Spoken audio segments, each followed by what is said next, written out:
पहली बात हमने क्या सीखी है? हम यतीम नहीं है। क्या सीखी है? हम यतीम नहीं है। दूसरी बात कि हम बादशाही के वारिस हैं, क्योंकि हम उसको पहन कर जा रहे हैं जो बादशाही का वारिस है। हमारी आसमानी मुकामों में जगह है।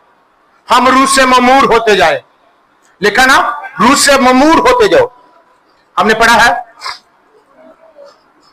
आखिरी बात करके क्लोज करूंगा। 19 आयत में लिखा है, और मसीह की उस मोहब्बत को जान सको जो जानने से बाहर है, ताकि तुम खुदा की सारी ममूरी तक ममूर हो जाओ।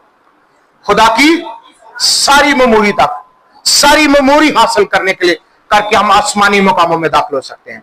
तीसरी और आखिरी बात यह है कि ताबेदारी मां बाप की करनी चाहिए। उम्र बढ़ जाएगी, सरफराजी मिल जाएगी, बरकत का बायस बनेंगे। आप की जो कौम में आप पर हुक्मरान हैं या हुकूमत करती हैं, वो आपके ताबे हो जाएंगी। मां बाप की ताबेदारी आपको जमीन पर भी सरबुलंदी देती है और आसमानी बादशाही में भी वारिस बना देती है। आमीन, हालेलुया।